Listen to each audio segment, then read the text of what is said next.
Boa, vamos lá. Bom, vou começar aqui apresentando para vocês, Boa, separando. Muita coisa acontecendo, Ibovespa nas máximas, né, Marcão?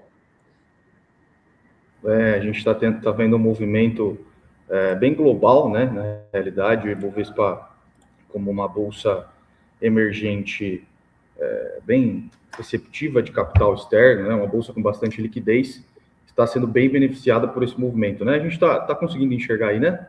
Tudo ok. Vamos lá. Então, não?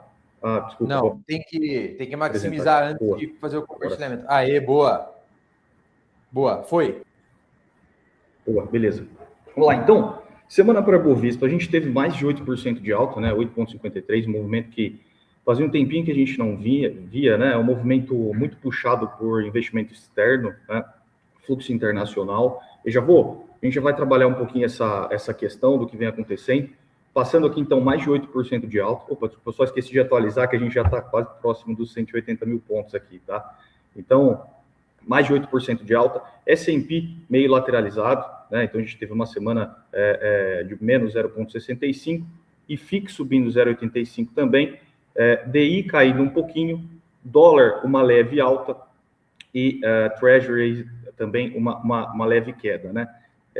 Eu acho que essa semana aqui também a gente tem uma agenda meio cheia, né? Já saíram 2 dados aí do Brasil, transações correntes e investimento externo, tá? Transações correntes vai pegar ali a parte de balanço de pagamentos, pega bastante questão de importação e exportação, né? A gente teve um dado negativo nesse sentido, tá? Uma soma negativa, porém uma melhora em relação ao período anterior. Investimento externo direto, a mesma coisa, tá? Terça-feira a gente tem inflação no Japão, IPCA 15 aqui, discurso do Trump e confiança do consumidor nos Estados Unidos, né? O Japão, ele vem sempre teve uma projeção internacional importante, né, como economia, e agora vem se tornando, essa projeção vem tomando patamares maiores, muito por conta da discussão de alteração de política monetária no Japão, e a gente pode ver, pode ser que exista um movimento coordenado entre Estados Unidos e Japão, a fim de fortalecer a moeda japonesa, o que corrobora muito nesse sentido com um dólar mais fraco para o cenário global, tá? A gente sabe que os Estados Unidos têm um déficit na balança comercial que é estrutural, e caso a política norte-americana seja de diminuição desse déficit, é muito importante que o dólar esteja mais para baixo, em níveis menores, né? E ali, se a gente pegar o DXY, uma composição importante do DXY é o iene japonês, tá? E é claro que também tem uma importância em relação ao globo, né? E a última vez que isso aconteceu foi lá na Cor de Plaza, se não me engano foi em 85, é uma política monetária coordenada, né? Quarta-feira, discurso do Trump, e aí a gente tem super quarta, né? Decisão de política monetária aqui e nos Estados Unidos. Quinta-feira, pedidos iniciais de seguro-desemprego, inflação no núcleo do Japão, produção industrial mensal do Japão. Lembrando que a economia japonesa é bastante relativa à produção industrial também, tá? Então isso vai acabar fazendo preço nesse sentido, tá bom?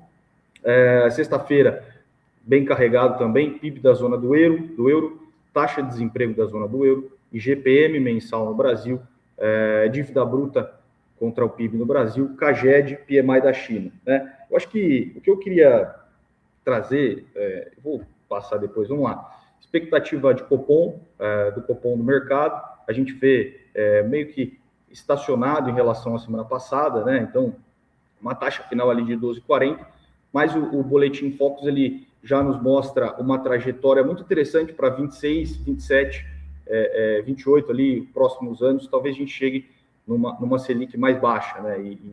E assim, para mim, isso é muito claro, de que a gente tem um patamar de Selic muito alto, que acaba dificultando qualquer tipo de atividade econômica no Brasil, e é claro que a gente depende de política monetária internacional para que a nossa política monetária seja efetivada, né? Então, a gente deve ter,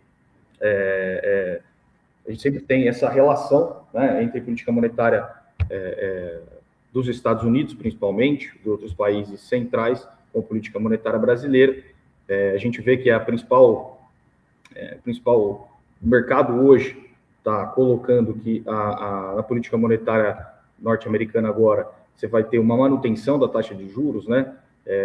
Porém, a gente vê que nos próximos períodos, nas próximas reuniões ali, talvez em julho, a gente tenha uma redução dessa taxa de juros novamente, tá? Então, acho que já tinha trazido essa discussão no hangout anterior. Os bancos centrais sempre vão buscar uma taxa de juros que não gere inflação e não gere desemprego, né?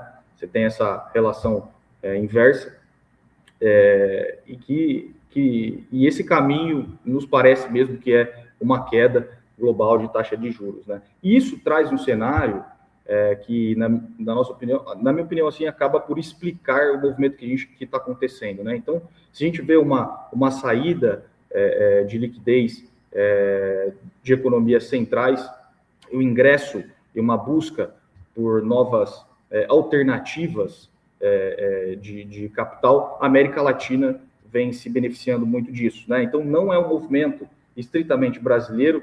Se a gente analisar as bolsas da América Latina, a gente tem uma alta considerável em diversas bolsas, mesmo com problemas domésticos, políticos que a América Latina acaba sofrendo, a liquidez vem buscando por outros meios, né? E isso muito relativo com o ouro também, né? Essa alta do ouro também uma entrada de liquidez em ativos alternativos que não sejam, por exemplo, bolsa norte-americana só, tá bom? Então, isso a gente pode estar entrando em um novo patamar de crescimento econômico maior, e esse crescimento econômico mais pujante favorece ativos mais de risco, e principalmente mercados mais de risco também, quando comparado aos Estados Unidos, tá? Então, esse é um fator assim, que é muito importante. Falando agora de mercado doméstico, é muito importante para o Brasil, que acaba se beneficiando de um cenário externo mais positivo, tá? E aí a gente tem a grande discussão, que é a discussão sobre endividamento brasileiro. Se a gente tiver um aumento de crescimento, às vezes uma ótica que a gente não olha, um aumento de crescimento global, com isso favorecendo um aumento da demanda por commodities, o Brasil é muito beneficiado com isso através das transações correntes, certo? Então a gente tende a ter um aumento de importação relativo, né, em relação à importação, o que diminui a necessidade de financiamento do setor público, né, através do aumento da arrecadação. Então, esse cenário ele é duplamente positivo para economias emergentes, e a gente vê também como o Brasil positivo, né? A gente já vem respondendo isso com o aumento da Bolsa, e talvez a última pernada seja realmente um dólar mais fraco e taxa de juros mais cadente, né? Acho que esse é o cenário base aí, beleza? Então, uma semana... excelente. Mais algum ponto, Marco? Eu acho que é só isso aí. Vamos continuar analisando essa relação Estados Unidos e Japão, que é bem importante, cenário internacional, né? E eu acho que também analisando sempre quanto que entra de dinheiro, né? Quanto que entra de fluxo internacional aqui no Brasil, né? A gente já está com 15,8 bi, se não me engano, só nesse ano, e a gente pode considerar, pô, será que esse movimento já foi muito longe, né? Tem mais ou não para entrar? Olhando para o cenário global, tá? É muito factível que continue entrando movimentos de liquidez muito maiores no cenário global que devem beneficiar, tá? O Brasil, beleza? Pô, excelente, bela análise. Obrigado, excelente semana, Marco.